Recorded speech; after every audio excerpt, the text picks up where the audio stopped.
Hey guys, welcome back to another video. So today we are doing a sit-down conversational video. As you can see by the title of this video, I'm diving into the season that I'm in. It's just been on my heart, really how hard this season is. Not that I had this idea that it was going to be a walk in the park.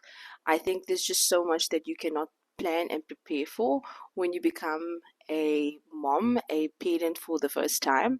And so this is just a real, raw, unfiltered conversation about where I'm at. And I hope that this can encourage someone or a few people out there to know that they are not alone.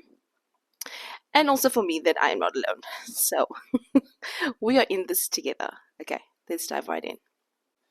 I've divided my video into 4 sections, and part 1 is the reality. So the reality is that, as I've just mentioned, it's a juggling act.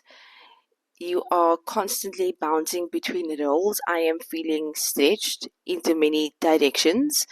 And I want to start off by saying that I have an amazing, supportive husband who is extremely pleasant and available and always there to assist and support me.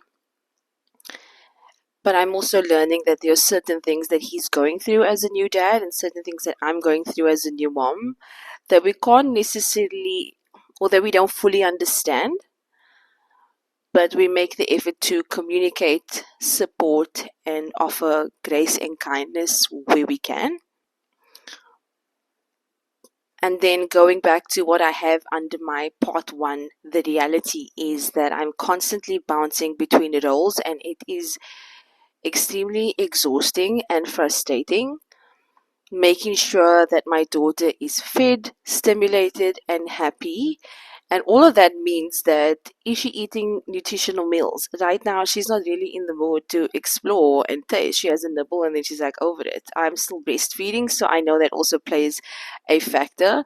But I know at babies her age, you are eating a lot and still feeding or still having bottles, or and it's also hard not to do the comparison thing. And I'm constantly needing to remind myself, especially as a Christian woman, that comparison is in fact a sin and it's not how you should live. And so I try and be very careful with that. So thinking, managing that whole mental load while also running my business. So not just running my business, but growing my business. And then that means that I am needing to focus on sales. I've had people join my team. I've had people just leave my team. I've had a bunch of new clients sign up. I've had a couple just step away. So there's also that mental load at the same time. And when you are an entrepreneur and you become mom, there's a portion of your business or your work life that does need to be sacrificed, or I don't want to say the word suffer, but I think sacrifice is a better way to articulate how I feel about it. Because, for example, right now my work life looks very different, but I still need to make that income, right? I still need to pay bills. I still need to grow my business. So it's been really tricky managing all of that. And then at the same time, I want to make time for me and my husband. So we've booked in our calendars at least once a month where we go out, and one of our close friends will babysit, or Mila will go on a play date so that we can have just us time. We have like an hour in the evening where we do that. We sometimes have an hour in the afternoons while she naps where we do that. Um, but juggling all of that is a lot. And then also to make time, most importantly, to be with God, to start my day in prayer and worship, or in the Bible, and then to end my day that way, and then to make sure that I'm constantly throughout the day talking to Him, praying, listening to worship music, and things like that. And those are my must do's. Okay, that's not what I think everybody should be doing, but for me, that list of how I spend my days with God is really important, and I need to come to a point where I accept that my time with God looks different, and that my ministry right now is my daughter.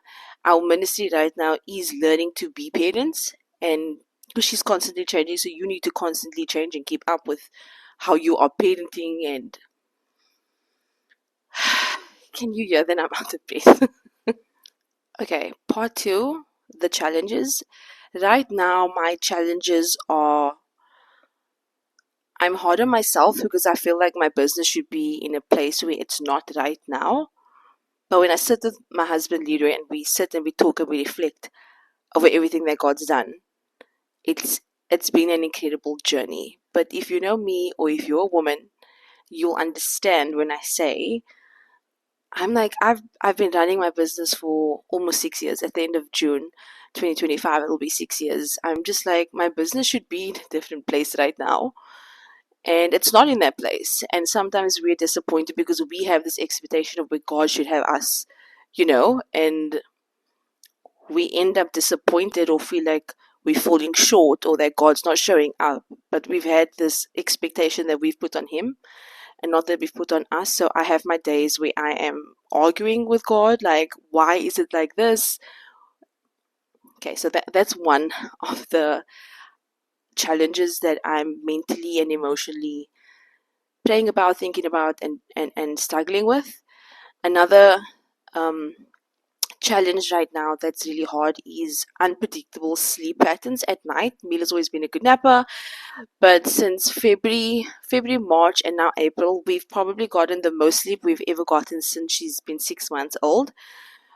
She's always had many wake ups at night, and I've tried like everything. I don't believe in sleep training. I think it's just a little bit too harsh for my liking. I know that if you have a sleep coach, it tends to be a bit more gentle approach because they create a structure based on your family and your lifestyle and your needs. Obviously, that is way more meaningful in my opinion. And if you've done sleep training and it's worked for your family, like amazing. Whatever works for you and your family, that's the most important thing. But that's just my point of view and my perspective on that topic. But since February, we've been having more nights where I wake up and I'm like, what's happening? Everything's quiet. And actually, it's because she's sleeping. So we have been getting more sleep, but then there still are those nights where I'm like, is this the third or fourth time I'm awake now? And I believe in gentle parenting, so I am breastfeeding on demand and when she needs it. And I'm comforting her and she's falling asleep in my arms. And the research that I have done to learn and understand what that type of support provides for my child later on in life is way more meaningful to me than to be like, I'm going to sleep then because I need to sleep now, and I'm just constantly learning the lesson that parenting is sacrificial. Parenting is not about you. Parenting is selflessness. But then through all of that, you are kind of reparenting yourself. That might not be a word, but you know what I mean. It's like all these things that you've experienced in your childhood, good or bad, kind of comes to the surface. If there's any sin in your life, it comes to the surface. If there's any things that God needed to deal with or face in your life, comes to the surface when you become a parent. This has been my experience, and a few or many people in my life and community who have shared their story with me that have similar, they can kind of mirror a few of those things that I just mentioned. So it's not that this is the Lisa story. I'm sharing also a lot of what I'm seeing is common for other moms or other parents as well. Another challenge right now that is so fun is Mila is in this picky eating phase. So I don't want to claim over her life that she's a picky eater. That's not what I'm saying. I do know that they go through these seasons, these little seasons of eating more and eating less, eating more, eating less, eating more, eating less. And right now we are eating less. Okay. She speaks very well. She's gonna be 2 at the end of July. So like what, 3.5 months time. So she's been eating well, but now the last few weeks she has not been eating well, or the last month or so she's not been eating well, and well as in full nutritional meals, right? Let's be real. That's what mommies feel while eating is, right? And we are just not there. Okay, we are having like 1 or 2 spoons of yogurt, and then we're having a chip, and then like I'm trying everything. I'm trying the healthy things.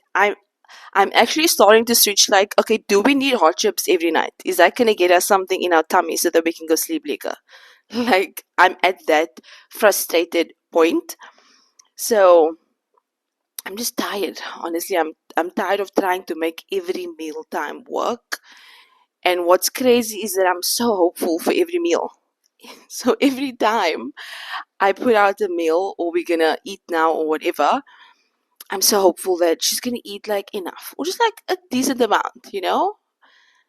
But no, we just we're not in that phase right now. And I know there are lots of babies who just eat well from beginning right through and whatever. But it's not uncommon that Mila is not feeling like really eating right now, and she has like 16 coming out all at the same time, like two on top, 2 year, 2 year. So she's just not less. That's the best word I can use. She's just not less for stuff, you know. And she'll nibble there, and then she's fine. She wants a breast milk, and that's just giving her comfort right now. And I'm just like, obviously that's amazing, but I'm still very disheartened when she doesn't eat what we give her. That's a tough one. Like I've actually cried a few times this week about it, and I've prayed about it. I'm like, God, can you just help me? Because it's hard not to get absolutely mad after like the 10, 20th time of trying to offer them something. And then you make a song, and we make a dance, and we sing, and we play, and we're trying all the things, guys. We're trying all the things, okay? And yeah, it's really tough. Okay, part 3 is about mom guilt and our choices. So we've made the decision to not send Mila to creche until she's 3 years old. I've done my research, and we've had our conversations, and we've prayed about it, and that's how we feel. And honestly, it's mostly a spiritual decision. We want to be her main influence for the first few developmental years of her life, and it's not easy at all, but we are doing it for her benefit. We are doing it because we want to choose what she's exposed to. Um, and not that there's anything wrong with creche or that any mom is bad for sending their child to creche. There are circumstances, and there are just benefits as well to sending your kids to creche when they are young little toddlers. So nothing against that, but that's the decision that we've made. Even though that was an easy decision to make and it's the right one for us, it definitely does not mean that it's easy to live out. It is extremely, extremely hard. I'm stitched in many directions, and I feel like I fall short in a lot of areas daily. And if I can give you a quick idea of my routine on a mid weekday, I wake up when she wakes up, when Mila wakes up. Most likely she wants to be breastfed when she wakes up. If she doesn't ask immediately, we try and do breakfast. Breakfast could be a whole frustrating ordeal. I am learning that I need to take the pressure off, I need to go with the flow, I need to try and make it fun. I know all the things, okay? And then I quickly get ready, start work, go to meetings, whatever the case may be. I need to make sure that I go to the toy library to make sure that she has amazing development educational toys to play with. We minimize screen time. We get her out of the house every day. Leaders with her in the mornings. We swap in the afternoon. Then he starts work. Then I'm with her. So I need to make sure that I do enough work. Just a simple, quick example of how quickly overwhelming a normal full day can be, and then how quickly the day goes by again as well. Because Lydia works a USA time zone, so I do nighttime, evening routine, and supper by myself, which I love, absolutely love. Also, doesn't mean it's easy. Sometimes evenings can be, I hear lots of moms talk about it, like it's just a crazy couple of hours, how much you need to do. And it doesn't matter, like I prep, I'm very organized, I'm a planner, so I prep things as best that I can, but still evenings feel wild. So I have mom guilt about not doing everything that I like. I think I wake up with an idea of how the day should go, and then I disappoint myself or I let myself down, and then I'm hard on myself that I didn't achieve that probably impossible day. So, mom guilt is very real. I have mom guilt when I'm not with her. I have mom guilt when I am with her because I'm like, wow, like, do I really deserve to have a short working day and then just be with my daughter? Should I not be hustling and working and trying to make money? That point leads me into part 4 of my video, which is gratitude. I am grateful to God that I have someone really amazing on my team who helps me take care of my clients, and it really enables me to have a shorter work day so that I can prioritize time with Mila in the afternoons. And that's just a privilege to be able to run my business half day and be with her. Like I used to dream of that, and some days when I'm living it, I think I believe the lie from the enemy that I'm maybe not deserving of that kind of life, or I have imposter syndrome that that's actually not my life, or that I'm faking it, or that something bad's gonna happen because I am having chilled, slow afternoons, taking my daughter to the park, dancing with her in the lounge, or watching a show with her, or reading books with her. Sometimes it's hard for me to believe that God has actually blessed me with that life. Imposter syndrome is something that's been coming up a lot in my home. Sometimes my husband also,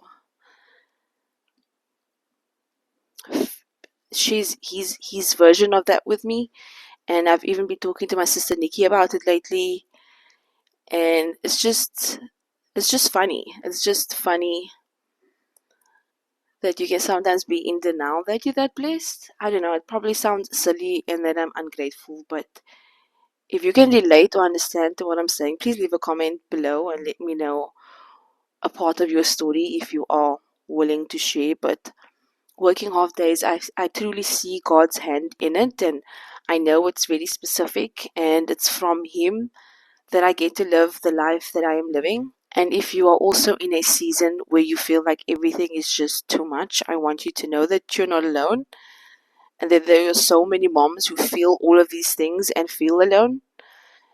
And I think sometimes it's hard to make your partner understand. I think God has designed us to be so different, and that our roles as mothers and fathers are so different intentionally. And so there are going to be days and moments where you don't feel understood by each other, or you need to address something more than once. But I think open lines of communication is just what's best. And if you get frustrated with each other, to take a pause and come back to the conversation and prioritize, when you can, a little bit of alone time. But yeah, all of this is hard. Juggling all of this is the hardest thing I've ever done in my life, as it should be. As it should be. Becoming a parent is no small thing. But you know what? We're allowed to feel like this is hard, and we still have so much to learn, and still be grateful at the same time. If you are in a similar season, or you relate to this season, I'd love to ask you to leave a comment below and share with me anything that you feel is similar, that can just resonate, that you and I are not alone, that we are here for each other. It means so much to me to grow a community of moms who get it, who know that there is support out there, and the more we talk about it, the more we can normalize some of these thoughts and emotions that we carry. But I want to say thank you so much for watching. I hope that this has made someone feel like they're not alone. I hope it has not come across like a whole complaining video. I've done my best to kind of break down the points and just have it be you're not alone kind of video. Please don't forget to subscribe if you haven't already, and hit that bell button so that you can get notified every time my family, releases a new video. There is still so much more faith-filled motherhood content that I want to put out there, so watch this space. But thank you for watching. I appreciate you. God bless you, and see you in the next video.